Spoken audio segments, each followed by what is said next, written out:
السلام علیکم ورحمت الله. دغه ورور مبین شینواری په نامه دا پوښتنه کړې ده چې د سورة فاتحې ویل امام پسې څه حکم لري. نو مسله د قراءة الفاتحه خلف الامام، د سورة فاتحې لوستل د امام پسې شاته، دا د صحابه او د زمانې نه اختلافي راغلی ده. تر دې وخته پورې پکې د علماو ډېر زیات اختلاف دی او درې څلور اقوال دي. ځینې علما دا وایي چې په جهري منځونو کې به نه وایي او په سري یعنې خفیه منځونو کې به وایي، او ځینې علما دا وایي چې بیخي به نه وایي، بس مقتدي د دغه تابع دی امام. او ځینې بیا دا وایي چې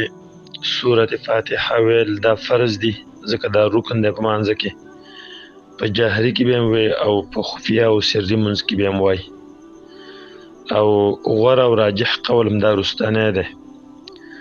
وجه دا ده چې د دې قول والا دلایل قوي دي او احادیث دې باب کې صحیح راغلي دي. او هر چې د قرآن کریم آیات دی، الله تعالی وایي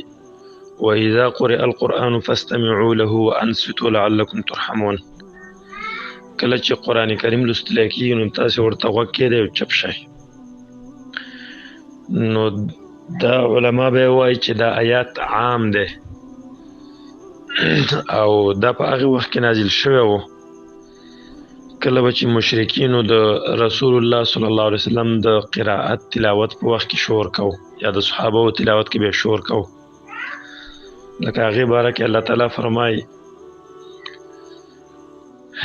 لا تسمعوا لهذا القرآن والغوا فيه لعلكم تغلبون. دې مشرکینو به ویلي چې تاسو د قرآن کریم ته غوږ مه ږدئ او کله چې دا لوستل کېږي نو تاسو شور کوئ، کیدای شوی غالب شئ.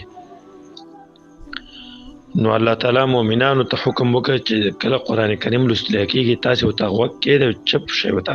هغې کې سوچ او تدبر کوئ. معنی دا آیات عام دی، په مانځه کې او غیر مانځه کې ټولو ته شامل دی، خو د مانځه احکام ته بیته رسول الله صلی الله علیه وسلم خاص کړي دي دغې احادیثو باندې. وجه دا ده چې رسول الله صلی الله علیه وسلم شارح دی، شرح کوونکی دی، بیان کوونکی دی د قرآن کریم. قرآن کریم الله تعالی پر رسول الله باندې نازل کړی دی، نو هغې بیته شرح کوي. هغې وله شرح داسې کړې ده. عباده ابن صامت رضی الله عنه نه روایت ده، امام بخاری او مسلم دا روایت راوړی دی. هغې کې وایي لا صلاة لمن لم یقرأ بفاتحة الکتاب. منځ نه کېږي د هغه چا چې هغه په مانځه کې سورة فاتحه ونه لولي. او یو بل حدیث دی، هغه امام احمد ابو داود ابن حبان روایت کړی دی، سند حسن دی او صحیح متویلی دی. هغې کې وایي لعلکم تقرؤون خلف امامکم.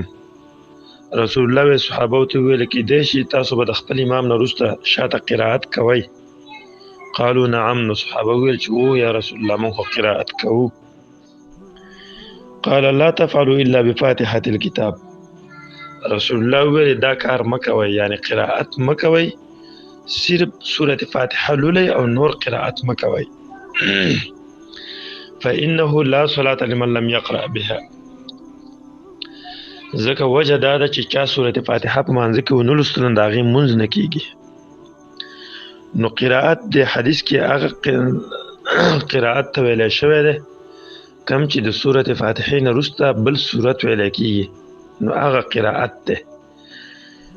نو دغه قرائت ته به مقتدي غوږ دی او سورة فاتحه چې کله امام وی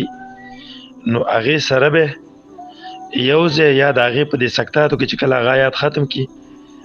بیا ورپسې به مقتدي بیا هم وایي، یعنې چپ کېږي به نه. او دا د اکثر اهل علمو مذهب دی، لکه امام احمد، امام شافعي، امام بخاري، امام مسلم او دغه شانه ظاهرینو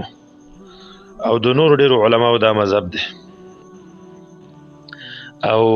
دا قول په دې مسله کې راجح قول حسابيږي. اوس دلته بیا ځینې خلک دا اعتراض کوي چې سړی نه رکعت د قرائت قیام تلی او رکوع په حالت کې امام راونیسي نو داغه خو دغه رکعت هم پوره حسابيږي او دغه د سورة فاتحه فرضیت هم ته غورځيږي نو هغه ته دی وجنه غورځيږي چې رسول الله صلی الله علیه وسلم ویلي دي چې چا رکعت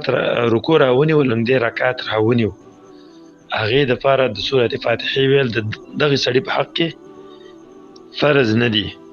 دا هغه منځ وشه ذکر رسول الله من ادرک الرکوع فقد ادرک الرکعه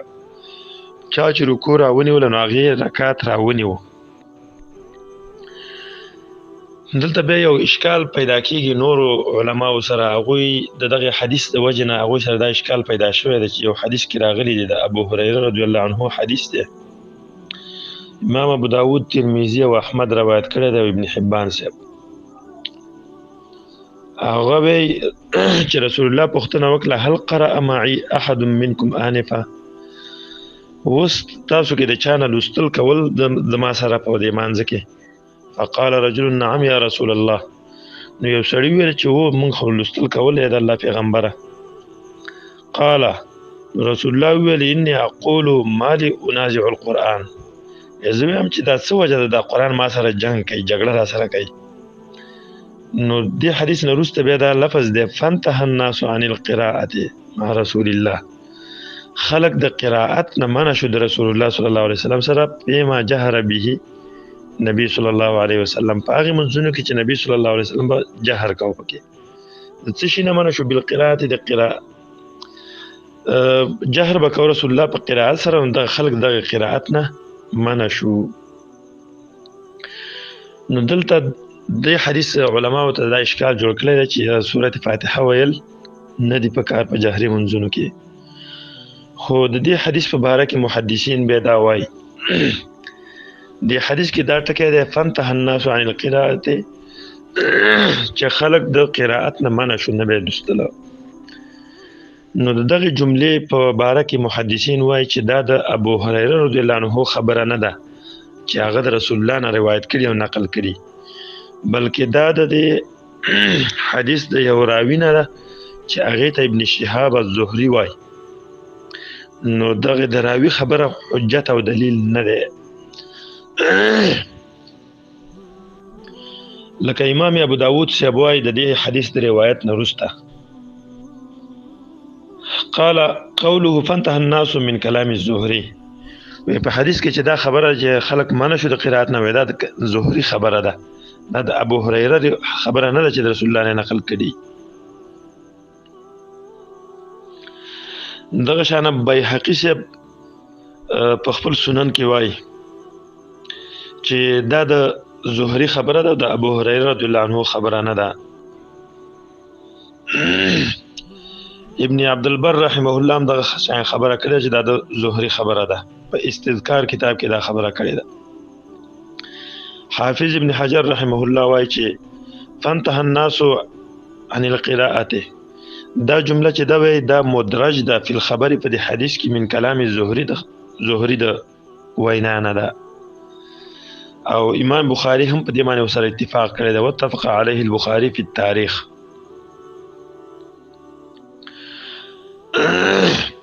ابن ملقن رحمه الله وایي چې دا د زهري خبره ده او د رسول الله خبره نه ده چې دا غنه ابو هريره نقل کړی وي او په دې معنی دلیل دا د علما وایي چې دا د ابو هريره خبره نه ده او د زهري خبره ده. وی ابو هريره رضی الله عنه دغه حدیث راوی دی او ابو هريره رضی الله عنه بخپل امر کو لستل د سورۃ فاتحه باندې د امام نشاته لکه امام بیهقي دغه خبره په کتاب المعرفه کې دا کړی ده. به هغه وايي بیهقي صاحب کیف يصح ذلك عن ابي هريره دا خبره به څنګه د ابو هريره نه صحیح و ابو هريره يأمر بالقراءه او ابو هريره به امر کو په لستلو د فاتحه باندې خلف الامام د امام شاته فيما جهر به پاغه منځونو کې چې پاغه کې جهر کې دی شي. دغه شان امام نسائی په کبرا کې دا د ابو هريره رضی الله عنه حدیث نقل کړی دی او به ورته ضعیف ویل چې دا حدیث ضعیف دی. د څه ویل دي في صحة هذا الحديث عن النبي صلى الله عليه وسلم نظر. د دې حدیث د صحت په باره کې چې د نبی صلی الله علیه وسلم نه ثابت وي دې کې نظر د خبره پکې ده او خبره پکې څه ده ځکه چې دا د روایت د وکایمه لیثی د خانه روایت شوی دی واغه رجل مجهول یو نامعلوم سړی لم يحدث الا بهذا الحديث بل حدیث چرته نه روایت کړی سوا د حدیث نه ولم يحدث عنه غير الزهري او داغه د زهري نه غیر بل چانه حدیث نه دی روایت کړي نو د دې وجه نه دا حدیث ضعیف دی. به امام نسائی وايي دغه باره کې چې کوم حدیث ثابت دی نو هغه دا دی چې د علا ابن عبد الرحمن عن ابي السائب عن ابي هريره روایت ده هغه وايي من صلى صلاه لم يقرأ فيها بأم القرآن چا چې یو منځ وکړي هغه کې سوره فاتحه ونه لوستله فهي خداج دا منځ نیمګړی دی معنا ناقص دی دغه منځ نه دی شوی. دا حدیث د ابو هريره رضی الله عنه صحیح ثابت دی.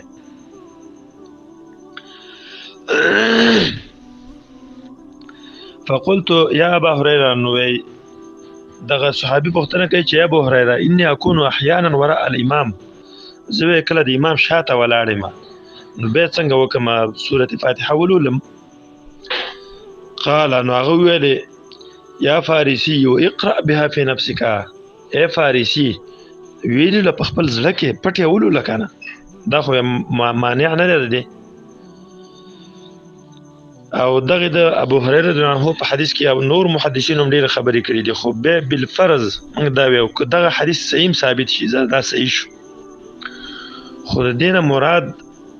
منع د قراءت نه راغلی ده د هغه قراءت نه چې هغه د سوره فاتحه نه وروسته د سوره قراءت یو سوره ویل کېږي نو هغه ته به مقتدی وګ دی او هر چې سوره فاتحه ده نو سوره فاتحه به امام وای او مقتدی به وای.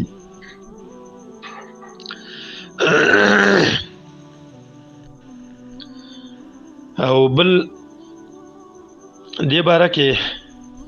نور محدثین هم دا خبره ډیره کړې ده چې څوک دا دعوه کوي چې د قرآن د سورة فاتحه لوستل منسوخ دي نو دا به ثابت نه دي ځکه د ابو هريره رضی الله عنه دغه روایت دی او ابو هريره په خپل دغه مخالفو او د امام نسائی په قول باندې چې داغه نه